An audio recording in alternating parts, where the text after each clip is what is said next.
road trauma is a very common thing in country areas. I remember when the phone rang, the light was still on. I noticed the time was late and I thought, uh-oh. And so yeah, she rounded us up at 12 o'clock to get us home. But we didn't make it home.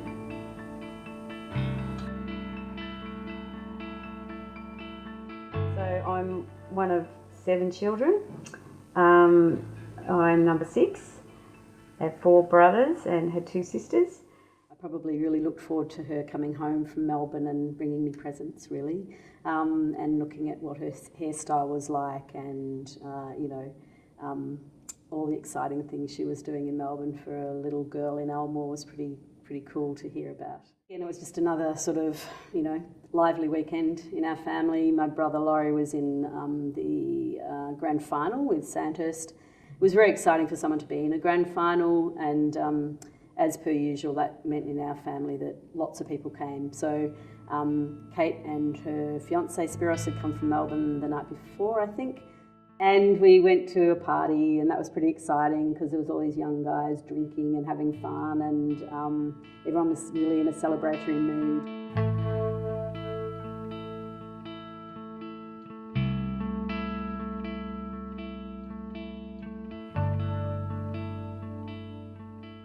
Julie and Laurie and her friend, Julie's friend Kay, were going to be heading home a bit later with Kate and Spiros, and I started whinging and saying that I wanted to go home with them, and Mum said, well, I couldn't because they couldn't fit me in the car, and Kate had said, oh, come on, we can squeeze her in, and Mum said, definitely not. Mum and Dad and Patsy, my younger sister, went home, and Kate assured them that she would have us home by 12:30 that night. And so yeah, she rounded us up at 12 o'clock to get us home.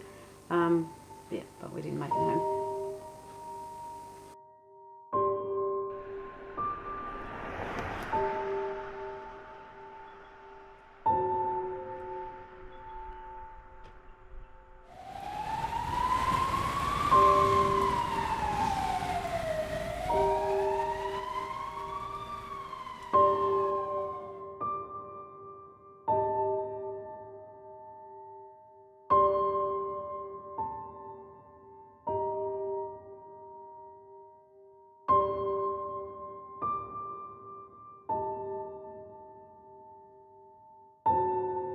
The case is one of the worst and pitiful to come before a Victorian court.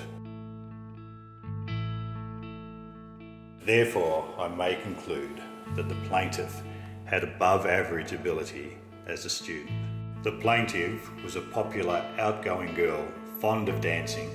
She was fond of sketching, and her artistic talent was likely to give her considerable pleasure in the years ahead, if not economic reward. She was a young girl on the threshold of a most fulfilling and enjoyable period of her life. Her physical state is such that she is totally and permanently dependent.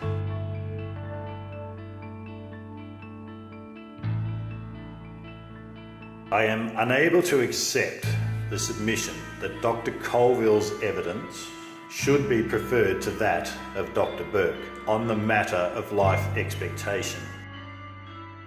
She was on a tilting bed that moved from side to side so that she could breathe, and she had metal traction with sand on it that was to pull her neck back in.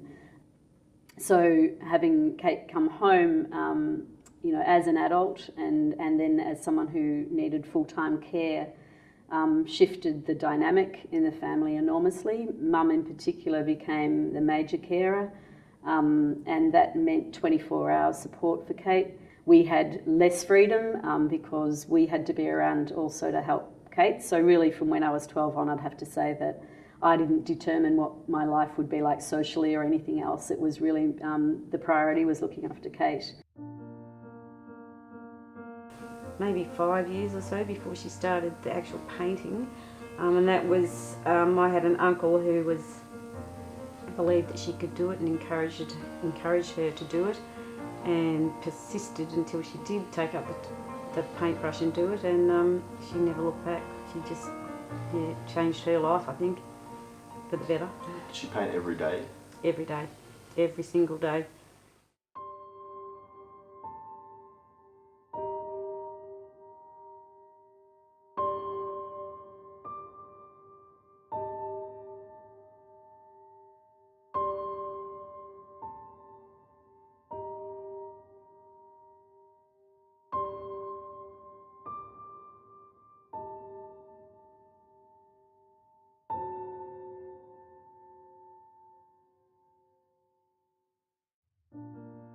what I'd want the world to know is that disability as experienced by Kate was really not the main thing happening in her life.